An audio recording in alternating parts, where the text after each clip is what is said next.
तो मूवी की शुरुआत में हम देखते हैं एक बच्ची वेन को, जो कि अपनी फैमिली के साथ वर्ड्स में बने हुए एक कैबिन में वेकेशन मारने आई थी। वो बाहर खेल रही होती है कि तभी वहाँ पर एक आदमी आता है जो कि अपना नाम लेनर्ड बताता है और वेन से बात करने लगता है। थोड़ी बहुत बात करने के बाद में वो बोलता है कि यहाँ पर वो एक बहुत ही जरूरी काम से आया है, एक ऐसा काम जो कि दुनिया बचा सकता है। अब यहाँ पर हम लेनर्ड से पहले वेन का एक बैकग्राउंड ले लेते हैं। तो असल में वो एक एडॉप्टेड बच्ची है गे कपल की, जिनका नाम एरिक और एंड्रू है। वेन से बात करते करते लेनर्ड बार बार वुड्स में देख रहा था और अब वहाँ से 3 लोग आते हुए दिखाई देते हैं, जिनके हाथ में खुद से बनाए हुए वेपन्स थे और उन्हीं लोगों का वो इंतजार कर रहा था। अब वेन उन लोगों को देखकर बहुत डर जाती है और वहाँ से भागकर कैबिन के अंदर चली जाती है। अब वो अपने दोनों डैड्स को लेनर्ड और बाकी वेपन वाले लोगों के बारे में बताती है, जिसे सुनकर वो लोग भी थोड़े परेशान हो जाते हैं। अब लेनर्ड और उसके साथी कैबिन के बाहर आकर खड़े हो जाते हैं और उन लोगों से लॉक ओपन करने का बोलते हैं, लेकिन वो लोग इस सिचुएशन से काफी परेशान हो गए थे और उनसे जाने के बारे में बार बार बोलते हैं। लेकिन लेनर्ड भी अपने जरूरी काम के बारे में बोलता रहता है और उनसे कहता है कि वो लोग उन्हें अंदर बुला ले और अंदर आकर वो बात करना चाहते हैं, लेकिन वो लोग डरे हुए थे और उन्हें आने से मना कर देते हैं। और एंड्रू अपनी लाइसेंस्ड गन भी कार में रख कर आया था, इसलिए वो उन्हें फेस करने से और डर रहा था। और सबसे बड़ी बात ये थी क्योंकि बार बार लोगों के हाथ में वेपन्स थे, वो भी कस्टमाइज थे।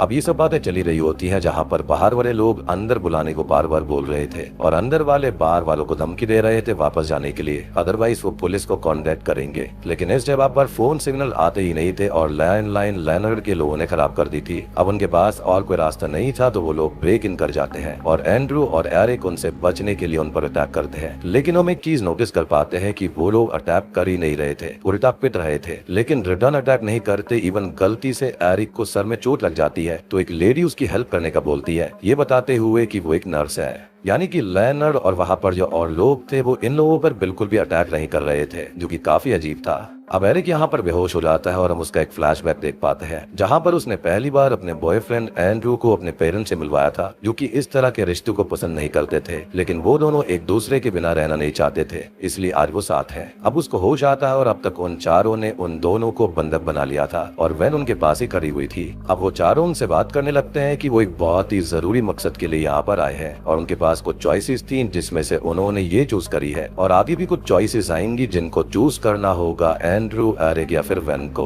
अब वो सब एक साथ खड़े होते हैं और उन्हें अपना इंट्रोडक्शन और मोटिव बताने लगते हैं। अब यहाँ पर शुरुआत करती है पहली लेडी सबरीना, जो कि ये बताती है कि वो कैलिफोर्निया के एक दूर दराज एरिया में रहने वाली है और वहाँ पर एक नर्स है और उसके घर पर एक छोटी स्टेप सिस्टर है और वो अपनी लगभग सारी सेविंग्स लगाकर यहाँ पर उन लोगों के पास में आई है। अब लेनर्ड अपने बारे में बताता है कि वो शिकागो के एक स्कूल में टीचर है और पार्ट टाइम बारटेंडर भी। अब तीसरा मेंबर भी अपने बारे में बताता है, जिसका नाम रेडमंड होता है और वो एक गैस कंपनी में काम करता है। पहले वो बहुत बुरा था, उल्टे सीधे काम किया करता था, लेकिन अब खुद को बदलने की कोशिश कर रहा है और बचपन में उसके डैड उसे काफी अब्यूज किया करते थे। अब चौथी लेडी अपना नाम बताती है, जो कि होता है एड्रियन और वो एक मैक्सिकन रेस्टोरेंट में एक शेफ है। अब ये सब सुनकर और बाकी चीजें देखकर एरिक ये बोलता है कि वो लोग शायद से किसी रिलीजियस ग्रुप का हिस्सा है और उनके फादर ने एरिक और एंड्रू को अपने साथ मिलाने भेजा है, लेकिन वो लोग इससे साफ इनकार करते हैं। अब लेनर्ड उन लोगों को वहाँ पर आने का असली मकसद बताता है। वो ये बोलता है कि उन लोगों को एक खास चीज पता है और उनको चूज किया गया है, यहाँ पर भेजा गया है उन तीनों की फैमिली के पास में, क्योंकि एपोकलिप्स आने वाला है जिसमें दुनिया और सारे लोग खत्म हो जाएंगे,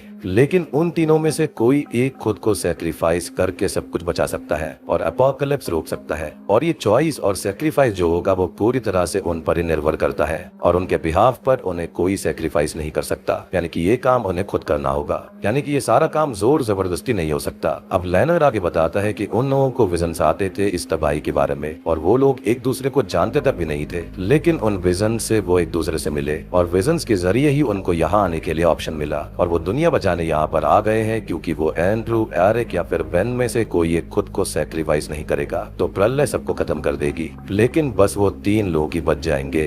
यानी कि अगर इन तीनों में से यानी कि एंड्रू, एरिक या फिर वेन में से किसी ने खुद को सैक्रिफाइस नहीं किया तो पूरी दुनिया तबाह हो जाएगी और खाली यही 3 लोग बच जाएंगे। लेकिन अगर इनमें से किसी एक ने भी खुद का सैक्रिफाइस दे दिया तो सारी दुनिया बच सकती है। वो अभी ये बोलता है कि सबसे पहले नदियां डूबेंगी और पानी जमीन के स्तर से बढ़कर सुनामी ला सकता है। उसके बाद में एक प्लेग फैलेगा जो कि लोगों की जान ले लेगा और एंड में गॉड अपने हाथों से दुनिया पर एक खरोच करेंगे जिससे कि पूरी दुनिया खत्म हो जाएगी। अब एंड्रू और एरिक ये सब बातें सुनते हैं, लेकिन उन्हें उन पर बिल्कुल भी यकीन नहीं होता, जो कि ऑब्वियस था में ये कैसी बकवास बात है।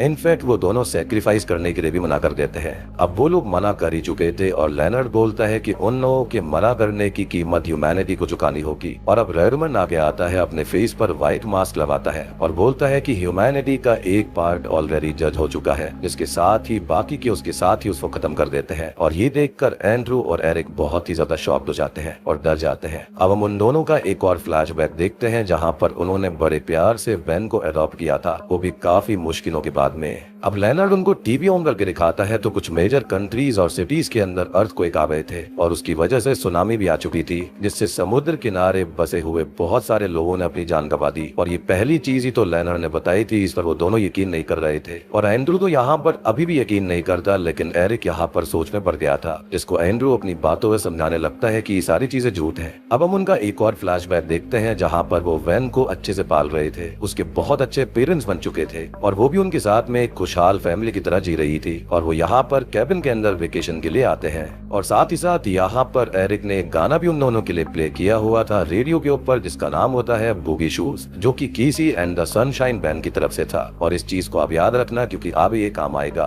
खैर अब लेनर्ड समेत 4 लोगों में से रेडमंड ऑलरेडी खत्म हो चुका था, तो उसकी बॉडी को वो लोग बाहर निकाल देते हैं। और एरिक के सर पर पहले चोट लगी थी, तो सबरीना उसकी ड्रेसिंग करती है और उसको बताती है कि उन लोगों को इस तबाही के विजन्स आते थे और वो लोग अपने विजन से ही मिले हैं। इनफैक्ट यहाँ तक भी वो अपने विजन्स की वजह से ही आए हैं, जिस पर वो दोनों यकीन नहीं करते, लेकिन जल्दी ही करने लगेंगे। अब इधर वेन भागने की कोशिश करती है, लेकिन लेनर्ड उसे वापस पकड़ लेता है। और अब एंड्रू उन लोगों से बोलता है कि वो रेडमंड को पहचान चुका है, जिससे उसका काफी टाइम पहले एक बार में झगड़ा भी हुआ था और आज वो उसका ही बदला लेने आया है। जिस पर लेनर्ड बोलता है कि उसे नहीं पता कि उसका नाम रेडमंड था। हालांकि वही उन लोगों से मिला, विजन्स के बारे में बताया, मैसेज के बारे में बताया और फिर सबको विजन्स आने लगे थे, लेकिन इसे कोई भी फर्क नहीं पड़ता क्योंकि वो लोग यहाँ पर एक सही चीज करने के लिए, लोगों को बचाने के लिए आए हैं। बेसिकली इनका मेन मकसद यहाँ पर अपोकलिप्स को रोकना था। अब रेडमंड को यहाँ पर विजन्स क्यों आए थे और वो इन सबको क्यों मिला, इसका रीजन फिलहाल तो हमको नहीं पता है। अब कुछ देर के बाद न वो लोगों को सोने का बोलते हैं और सोचने के लिए कहते हैं। और अगले सीन में एड्रियन वैन को खाना देती है और उससे अच्छे से बात करती है, उसका ख्याल रखती है। अब कुछ देर के बाद में वैन एरिक के पास में आ जाती है और उसके हाथ में एक नाइफ था, जो कि छुपा कर वो लेकर आई थी ताकि रोक खोल सके। और एंड्रू और बाकी लोगों को अपनी बातों में डिस्ट्रैक्ट करने लगता है कि वो लोग सबका माइंड कंट्रोल करते हैं। लेकिन तभी एड्रियन ये बोलती है कि दूसरी तबाही का समय आ चुका है और अब उसकी बारी है और वो अपने बच्चों को बचाना चाहती है, जिसे उसने अपने विजन्स में बार बार मरते देखा है। और वो लोग सैक्रिफाइस के लिए मान जाए, लेकिन वो नहीं मानते और अब एड्रियन को भी खत्म कर दिया जाता है, जिसका सिंपल सा मकसद यही था कि भैया वहाँ पर उसकी फैमिली नहीं बची तो वो भी जिंदा नहीं रहना चाहती। अब उसकी बॉडी को लेनर्ड बाहर रख देता है और वो टीवी ऑन करता है तो उस पर एक पैंडेमिक की खबर चल रही थी, जिसने लोगों को जकड़ लिया था काफी इलाकों में और बहुत से लोग मारे जा चुके थे। अब एक और विजन सच हो चुका था और उन लोगों को तो इसके बारे में पता ही था, लेकिन एंड्रू ये बोलता है कि सब पुराने टेलीकास्ट है और ये लोग पहले से ये न्यूज देख कर आए हैं, इसलिए इनको सब कुछ पता है कि क्या होने वाला है और क्या होगा और ये सब झूठ बोल रहे हैं। लेकिन एरिक को भी यकीन होने लगा था और वो बोलता है कि उसने उन लोगों के आने के बाद कोई फिगर यहाँ पर देखा है, यानी कि रेडमंड के मरते टाइम। लेकिन एंड्रू उसको समझाता है कि ऐसा कुछ भी नहीं है और वो कुछ भी ना सोचे और उनकी बातों पर ध्यान ना दे।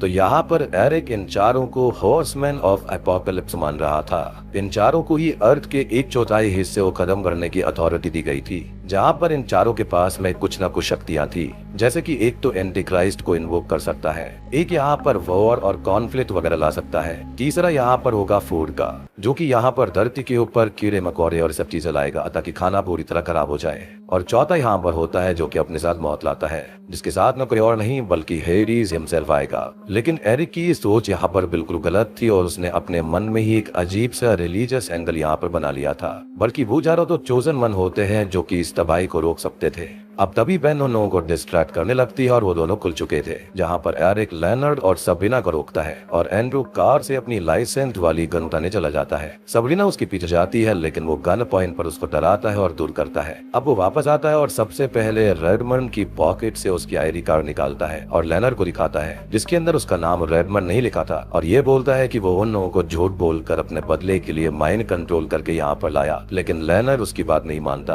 क्योंकि जो तबाही धरती के ऊपर आ रही थी थी वो बिल्कुल असली थी और यहाँ पर जो विजन्स थे वो भी बिल्कुल असली थे। तो मेरे हिसाब से वो जो 4 हॉर्समैन ऑफ एपोकलिप्स है वो यहाँ पर नहीं बल्कि धरती को तबाह करने में बिजी थे और ये चारों तो उनको रोकने के लिए यहाँ पर आए थे, लेकिन ये डायरेक्टली उनको नहीं रोक सकते बल्कि एक सैक्रिफाइस यहाँ पर लगने वाला था जो कि अपेरेंटली इन तीनों में से ही किसी का होना था, यानी कि वेन का, एरिक का या फिर एंड्रू का। अब सबरीना वहां पर आती है जिसे गलती से एंड्रू शूट कर देता है और लेनर के पास कोई चारा नहीं था तो वो उसे थर्ड ह्यूमैनिटी जज के नाम पर खत्म कर देता है। और इसी बीच हम एरिक और एंड्रू का वो फ्लैशबैक देखते हैं जहाँ पर उनकी बार में रेडमंड से फाइट हुई थी और उसके अंदर एंड्रू घायल हो गया था और उसके बाद ही उसने प्रोटेक्शन के लिए गन खरीद ली थी। अब वो लेनर को बाथरूम में बंद कर देता है और अब वहाँ से ग्लास टूटने की आवाज आती है जिससे उसको लगता है कि वो भाग गया होगा, लेकिन वो वहीं पर था और उस पर अटैक करके उससे वो गन छीन लेता है। बेसिकली यहाँ पर उसने डिस्ट्रैक्शन किया था।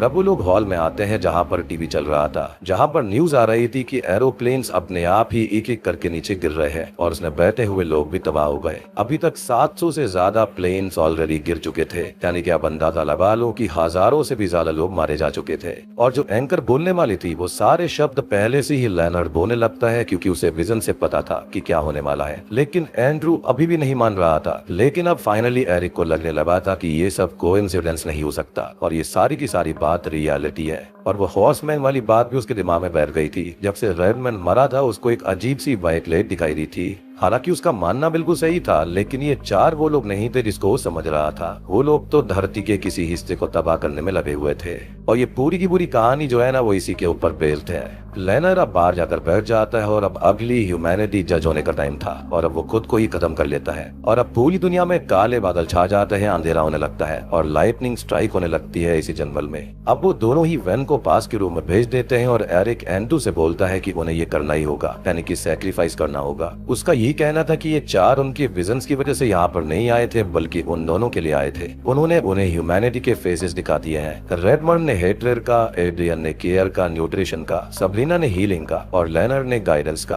और ये भी हो सकता है कि शायद वो एपोकलिप्स के 4 हेरल्ड्स की तरह यहाँ पर आए होंगे, लेकिन ये बात उतनी सही नहीं थी। अब वो एंड्रू से कहता है कि वो सैक्रिफाइस के लिए तैयार है और वो लोग ही क्यों चुने गए हैं। तो इसका सीधा जवाब है उन तीनों के बीच का अनकंडीशनल लव, जिसमें बार बार अड़चने आए लेकिन वो साथ रहे। और वो एंड्रू का और वेन का अच्छा फ्यूचर चाहता है, जहाँ पर वो उसको पाल पोस कर अच्छे से बड़ा करे। वो उसको जो चाहे वो दे और जब वो बड़ी हो जाए तो जैसे चाहे वैसे जिंदगी जी पाए, जो कि वो कभी नहीं जी पाए थे। और इसी के साथ में एरिक खुद को शूट करवा कर अपना सैक्रिफाइस दे देता है और एंड्रू इससे पूरी तरह टूट जाता है। अब वो वेन को लेकर कैबिन से दूर जाने लगता है और लाइटनिंग स्ट्राइक से कैबिन भी जलकर राख हो जाता है, यानी कि ये सैक्रिफाइस जो था वो कबूल कर लिया गया था।